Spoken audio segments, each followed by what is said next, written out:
12 things your partner won't tell you. That's what we call body language. You come to a stage in life, either with your wife or with your husband, or somebody you have worked with for a very long time, to understand their body language. Signs are very, very powerful. Body languages are very, very powerful. A relationship or a marriage comes to the stage of maturity where people or when spouses begin to understand each other's body language. It is in the place of body language that partners may not want to say some things verbally. Because to them it is expected that this person has worked with me to such a time that the person will understand me when I sneeze, what I mean by sneezing. When I cough, what I mean by coughing. If I put my hands this way, what I mean by crossing my hands across my chest. If I put my arm under my cheek, what I mean by placing my hand under my cheek. They are all called body languages. In the security field or in the security world, the CIAs, the FBIs, and those who are into investigation, forensic investigation, or all manner of investigations, one of their secrets are simply called understanding of body languages. So it should be in relationship and in marriage. Somebody will say, no, I don't have the time for body language. There is no way you wouldn't have the time to understand body languages. Until you've come to the point where you can understand each other's body language without saying anything verbally, and yet you are communicating something to your spouse or to your fiancé or your fiancée. Until you've come to that level, there may be not so much future for that marriage or relationship. Praise the Lord. Because it is said that it's not everything you say verbally in the public. All right, let's look at the first language or the first signs or the first thing your partner will never tell you. Number one, that they are broke and hopeless.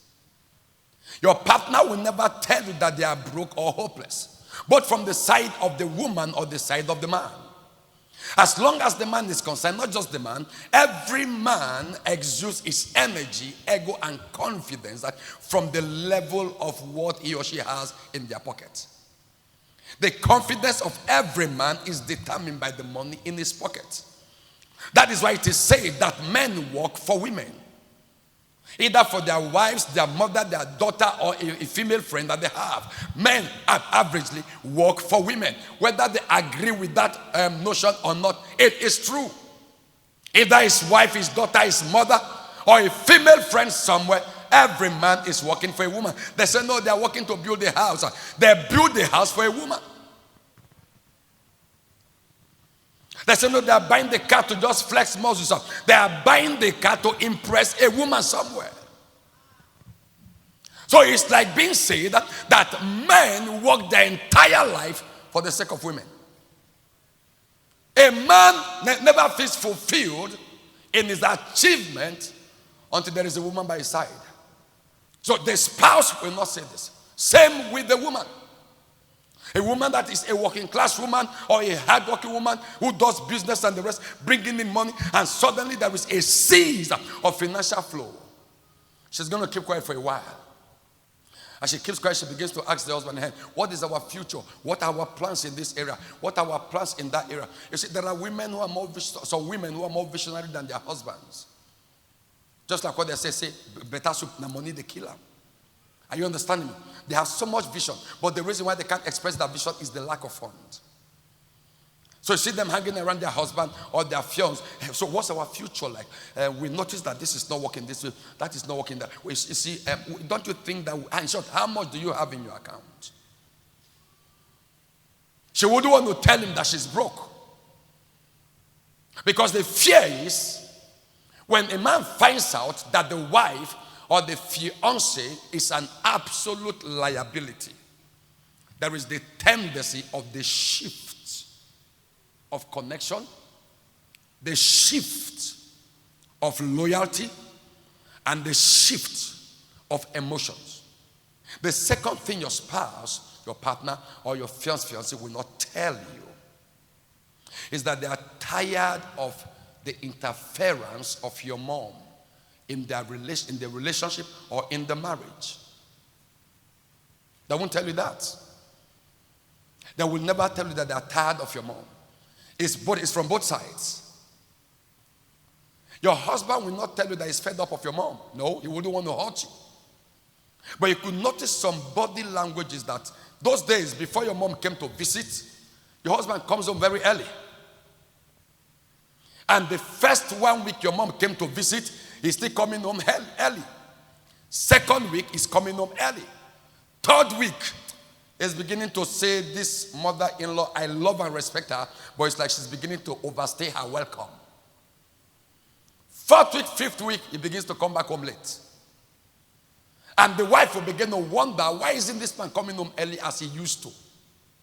He won't tell you that your mother is occupying the marriage space. He won't say it. So the only way he just want to keep to himself is to begin to come back late. Praise the Lord. So men express that frustration of the parents, of the presence of parent-in-laws with them by withdrawal. So when your spouse begins to withdraw, particularly the man, the husband, begins to withdraw, coming back late, it is not work. He's just trying to maintain his own space. How do women or ladies express their tiredness over the frustration of parent-in-laws, particularly mother-in-laws? They begin to withdraw so. But in their withdrawal, they withdraw with anger and bitterness. They begin to frown their face. The woman no longer smiles. Even if she smiles in the presence of her mother-in-law, as soon as she turns her back, you could see that frowning face immediately. Anything the man does gets her irritated. Please don't touch me. Please don't talk to me. She begins to snap at the man, begins to get irritated at the man. All she's trying to do is to pass a message across to the man that, bros, mama don't stay too long. May she go back now. But none of them will want to express it verbally so that it wouldn't look as if they're being disrespectful or they're expressing hatred. So what they do is to express it through their body language. The third thing your spouse, your fiancé will not tell you is that they wish you were their ex. They will never say it. While the lady sits there looking at how foolish the man is, she will just be shaking her head like, Kai, I wish I married that guy. If not this person right now, if he would have done this. If not this person right now, he would have done that. Is somebody getting me? Hello? Let me say this to shock you. I tried settling that marriage. It didn't work. I tried everything I could. The man said, never again. The marriage is gone. What was the problem? At the cost of operation, are you understanding my operation? The lady just say, Kai, if it was the other guy. The man say, remarriage, church wedding, court wedding, traditional marriage, everything done. The guy said, no more. The lady said to just that, no more. There was nothing. Fasted, prayed, had vigil. Till tomorrow, the marriage is scattered. You know why? Because somebody was too bold to express it verbally. There are many hidden wishes in the lives of people, either in relationship or in marriage. You hear the lady say, I wish. So your spouse will never tell you they wish you were their ex. The first thing your spouse may not tell you is that they wish you were dead before them. If they sit you and your husband down, or sit you and your wife down, and they ask each other, who will you wish to die first?